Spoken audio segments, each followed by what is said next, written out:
मिले। किसानों का प्रदर्शन चल रहा है दिल्ली में आज, किस तरीके से देख रहे हैं आंदोलन?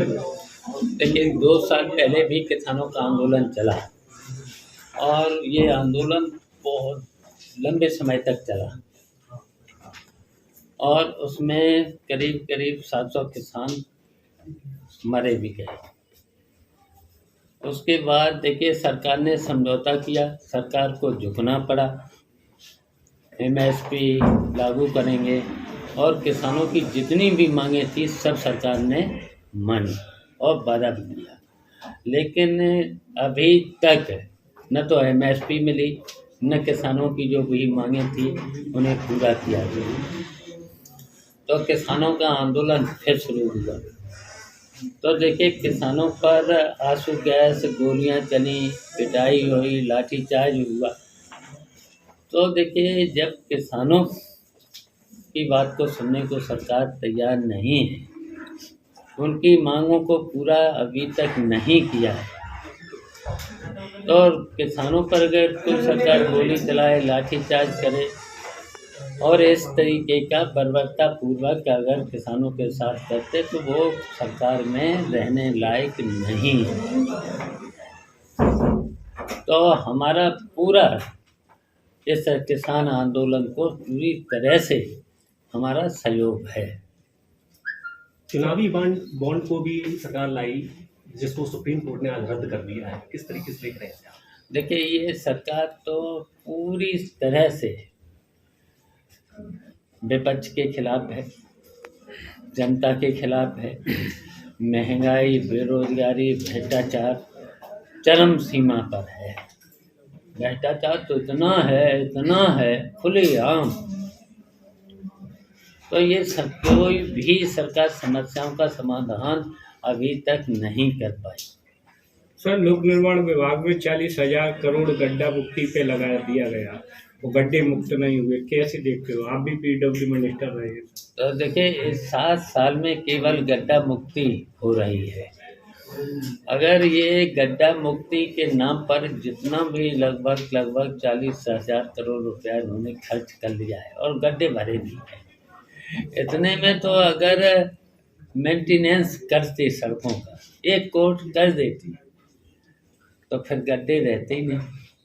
लेकिन ये सब भ्रष्टाचार में सब समाप्त हो। जिस तरह से समाजवादी पार्टी से पल्लवी पटेल ने किनारा किया है और इधर स्वामी प्रसाद मौर्य ने इस्तीफा दे दिया है, किस तरह से देख रहे हैं? देखिए किसी ने भी किनारा नहीं किया, जो आप लोग गलत वो करते हैं। पल्लवी पटेल समाजवादी पार्टी की विधायक हैं, इन्होंने बड़बोले मंत्री को हराया था। अब कुछ बातें हो जाती हैं, अंदरूनी हो सकता है, हम लोग बैठ के ये सब निपटा लेंगे, हम लोग निपटा लें, आप क्यों चिंता में हो? तो माना जाए सब कुछ सही रहेगा आने वाले समय में? हाँ बिल्कुल रहेगा। देखिए वो सेकुलर हैं और देखो जनप्रिय नेता हैं पल्लवी पटेल, जनता उनके साथ है और समाजवादी पार्टी की हैं, सेकुलर हैं। तो वो कोई बात है तो हम लोग बैठ के बात कर लेंगे। और स्वामी प्रसाद मौर्य ने ये भी कहा कि समाजवादी पार्टी में कुछ वरिष्ठ नेता ऐसे बैठे हुए हैं जो पार्टी को अंदर से खोखला करने में जुटे हुए हैं। देखिए हम जानते हैं कि स्वामी प्रसाद बहुत सीनियर नेता हैं। वह उनकी शुरुआत लोकदल से हुई थी।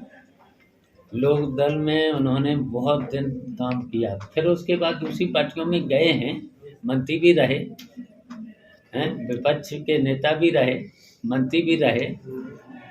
तो देखिए जो भी बातें हैं हम लोग बैठ के कल लेंगे, जो भी बातें होंगी राष्ट्रीय नेता अध्यक्ष जी से बात हो जाएगी।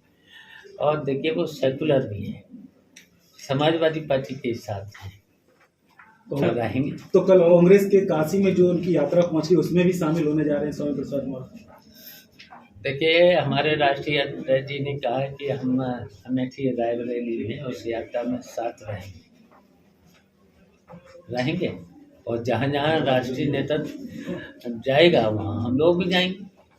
जिस तरह से लोकसभा चुनाव भी है और मध्य प्रदेश के CM आजमगढ़ जाते हैं, उसके बाद लगातार सियासी वार से शुरू हो जाता है, पोस्टर वार भी शुरू हो गया है, तो किस तरह दिख रहे कि यादव वोट में शहद लगाने के लिए यूपी आए थे? कहीं कोई शहद नहीं लगा पाएगा।